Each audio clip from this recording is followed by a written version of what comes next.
tanghali mga kababayan, at pasensya na po kayo kung hindi tayo nakapag-upload araw-araw kasi may ginagawa po ako. At tulad bukas, wala naman dahil trabaho bukas kasi punta naman ako ng Digos para bilhin yung mga pintura na kakailanganin dito sa bahay. Ayan po, pinturahan dito.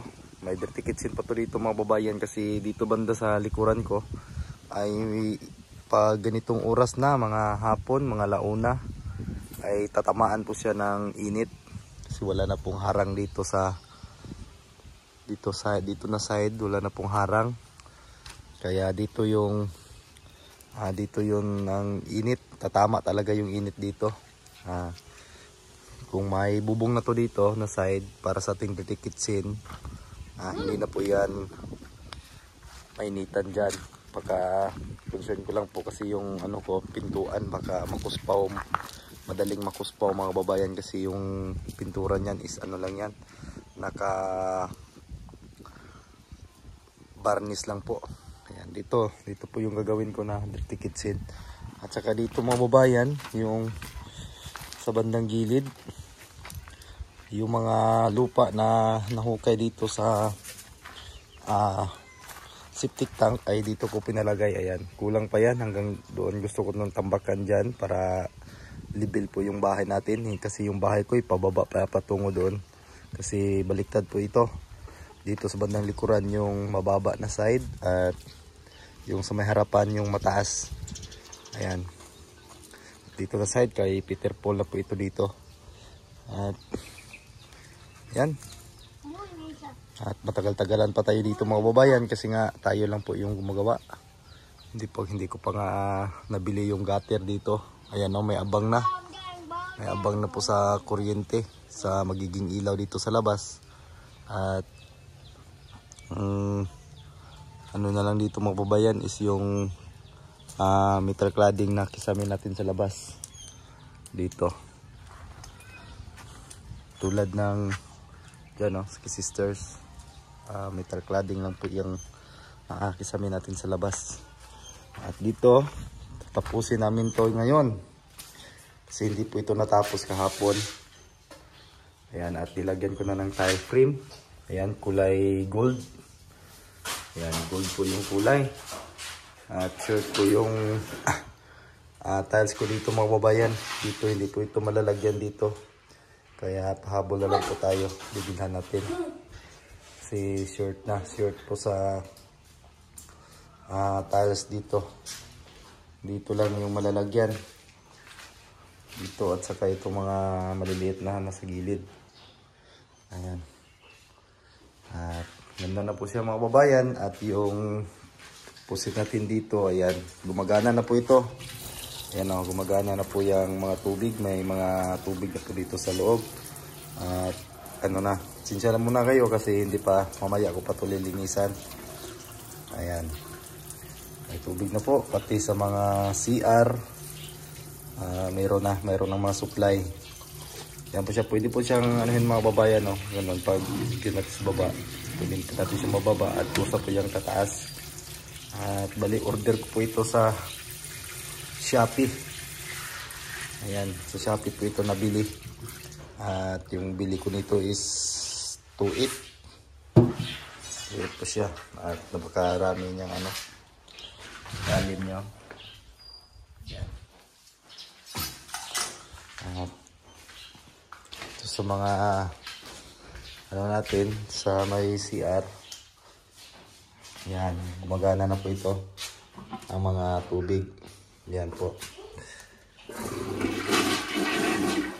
Ayan siya.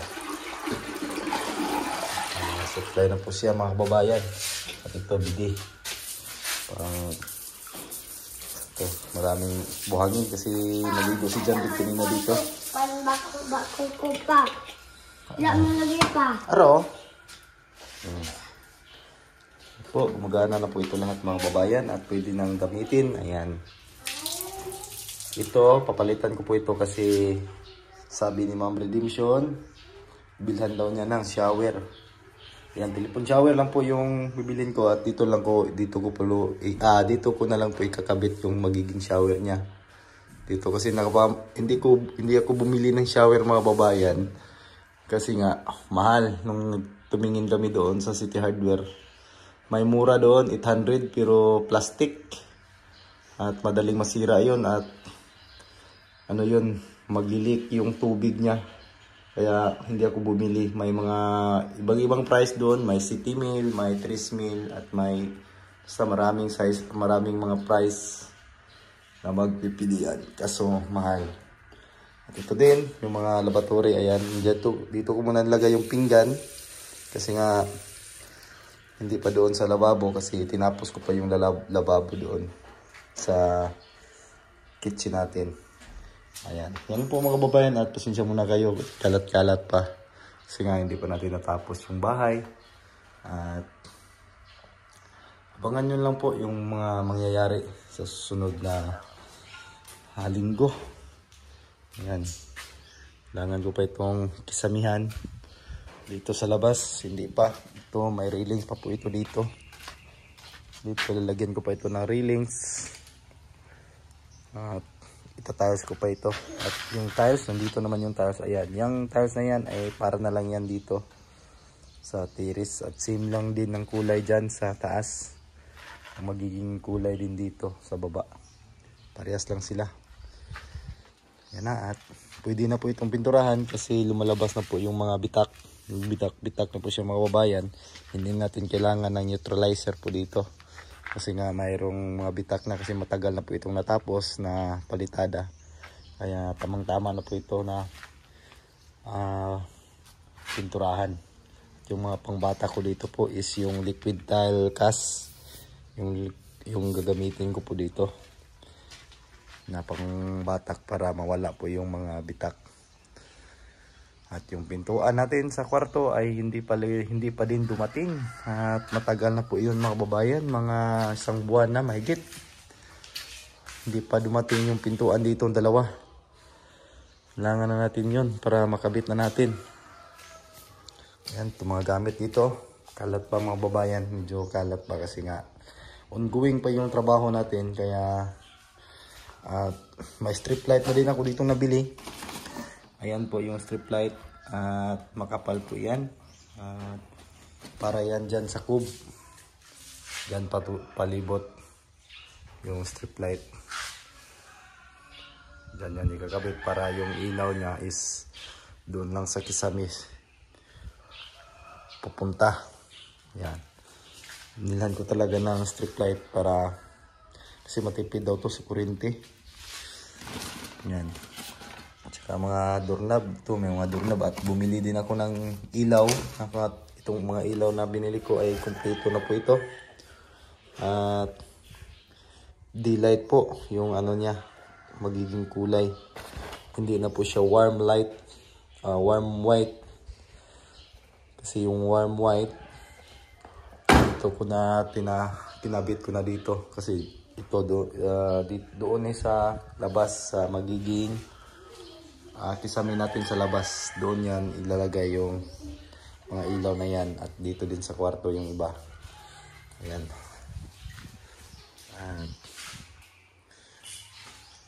At kahit ano po mga babayan, talaga itong finishing ay talagang napakatagal po gawin. Mabusisi. Kaysa structural, madali lang po yung magiging structural mga babayan. Pero pag nag-finish na po, ay matagal po siya mga babayan na ito. Marami pa pong gagawin dito. Kailangan pa natin itong masilyahan. Talagang napakaano niyang busisi gawin niyang masilya mga babayan. Hindi po madali, hindi po tayo masyadong ano dyan ay hindi po yan basta-basta na tapos agad. Kasi kailangan pa natin itong mga blind rivets na hindi nakalubog yung iba. Ay kailangan pa natin itong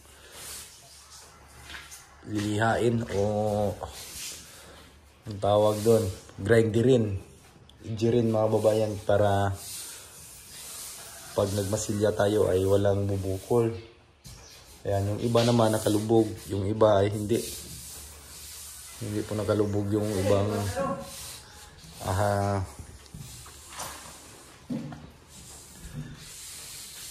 ibang blind rabbit. Ayan. So, ayan, magandang hapon po mga kababayan. At yan na po yung ginawa ko ngayong araw. Tinapos ko po dito yung kitchen. Ayan, kasi hindi ko po ito natapos kahapon. Wala pa po itong mga siding. Ayan. Wala pang siding yung kahapon. Kaya tinapos ko kanina. Maganda. Ayan.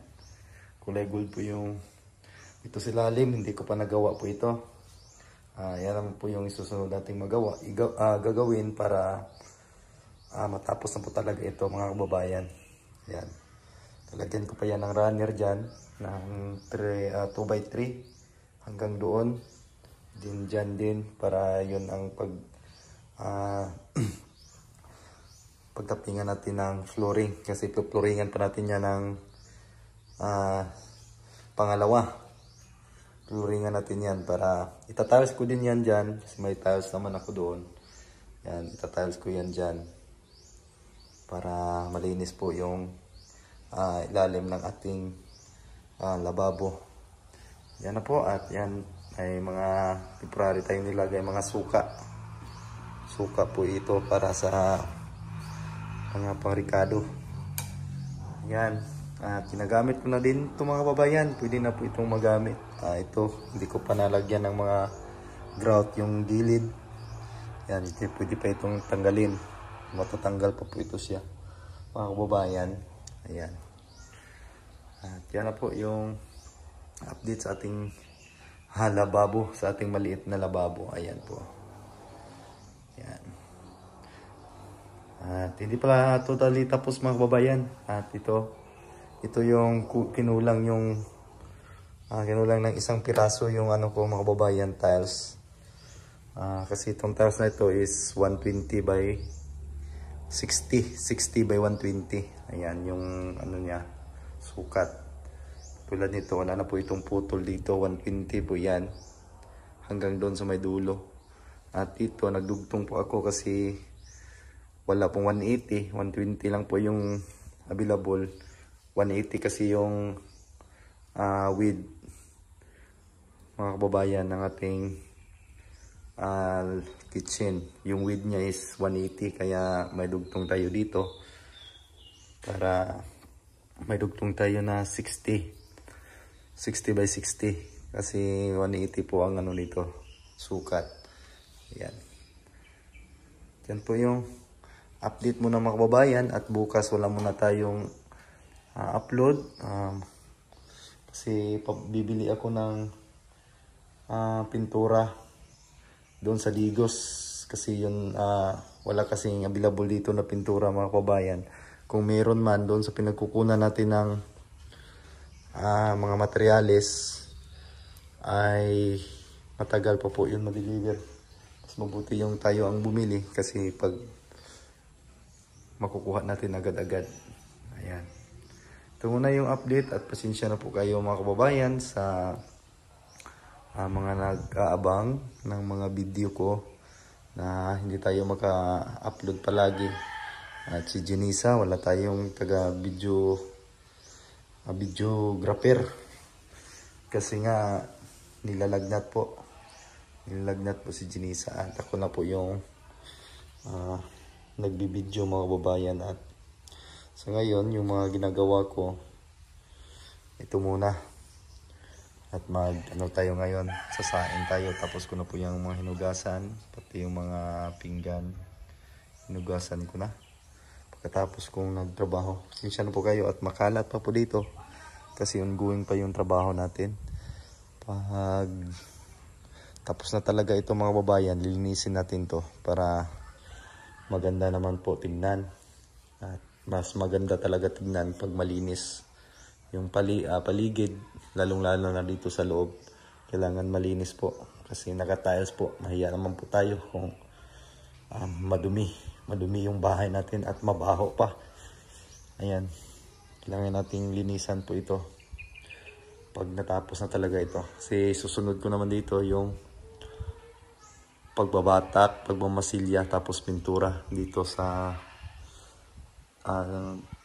living room or lahat na po ito, living room, dining. Ayan na, nandito na lahat kasi nga maliit lang po yung bahay natin at hindi po masyadong malaki. Kaya hindi ito lang po yung magiging design niya. Ayan. At okay na po ito. Okay na po ito para sa amin. Ayan, tingnan niyo po yung doon. Malinis na din doon. Sa dito. Ito po ang pinaka-importante na palaging malinis po. Ano natin, yung CR natin, kailangan po malinis po talaga yan at walang amoy kasi nandito yan sa loob at hindi pwede na mangamoy-ngamoy yan kasi nga nandito, nasa loob yan, kailangan malinis talaga, malinis po yan lahat, palagi. Ito na. At maraming salamat talaga kay Ma'am Siddiqui Redemption at sa lahat ng mga nag-aabang. At ito mga kababayan, yung makikita nyo, ito na 2x3 tubular. Pipinturahan pa natin yan, kulay white. Kasi yung nilagay natin dito na cabinet is yung composite panel na cladding. Yung kulay white, mas mabuti kasi yun. Kasi yung mga framing niya is aluminum, hindi po yun malalata. Kahit ano yan, kahit dito pa sa parte sa lababo na magmo-moisture po ito dito. Mas mabuti yung ganon kaysa marine. Kasi yung marine, darating din ang time ng marine na masisira talaga. Yun, mas mabuti yun. Parang komportable po ako. Parang aabot yun ng mga ilang taon siguro, hindi po yun mas basta-basta masisira tulad ng yung nilagay natin doon sa kay sister. At dyan may mga cabinet pa yan dyan, lagyan pa natin yan dito, may maliit dito pa ganon doon sa may sa itaas ng bintana at dyan pati dito, pali may design po yung cabinet natin dyan mga babayan sa itaas ng bintana. Para may tayo lalagyan ng mga pinggan na hindi nagagamit at yung mga iba't ibang mga bagay na gagamitin lang pag may gagamitan. Ayan. Kasi 3 lang po kami, kahit 3 pirasong pinggan lang ay okay lang po yun sa amin, kasi 3 lang po kami. Pero pag may bisita tayo, ayan, may magagamit. Diyan natin nilalagay mga kababayan. Thank you talaga sa inyo, sa hindi nyo pag-skip ng ads, sa lagi nyong panonood sa mga video ko mga kababayan. Maraming salamat talaga. God bless po at ingat kayo palagi at God bless at magandang araw po sa inyong lahat. At abangan nyo po ang mga mangyayari pa dito. Lagi lang po kayong manood sa mga upload natin at sa hindi pa nakapag-subscribe dyan, paki-subscribe po, PB Team Panday. Ayan, thank you so much at sana abot tayo ng 1 milyon. Double wall, na-double yung wall natin kasi ito mataas yung distansya niya. Kaya nagpe-framing ako dito ng metal faring kasi yung metal faring para makuha natin yung tamang hulog niya. Tapos diningdingan natin ulit. Tapos doon natin pinakapit tong tiles. Ayan, po mga bayan, nakapatigas po kahit tawag noon, kahit birahon mo pa, kahit anuhin mo pa mga babayan. Ano ba Tagalog sa Bisay? Comment na lang mga babayan. Ang Tagalog sa birahon? Hilain. Ano ba yan? Hilain. O ano bang tawag yan dyan na tama? Hindi na po yan matutuklap, hindi na po mo makukuha, napakatigas na po ng epoxy. Epoxy lang po ito at pati dito, ayan, kita niyo po may frame dyan. Frame at ito, mapatakan natin to, mamasilihan po natin to. Para pag nag-finish na wala na po makikita na mga ganyan. Ayan, at thank you so much talaga mga kababayan at maraming salamat talaga ulit at bye bye po and thank you so much.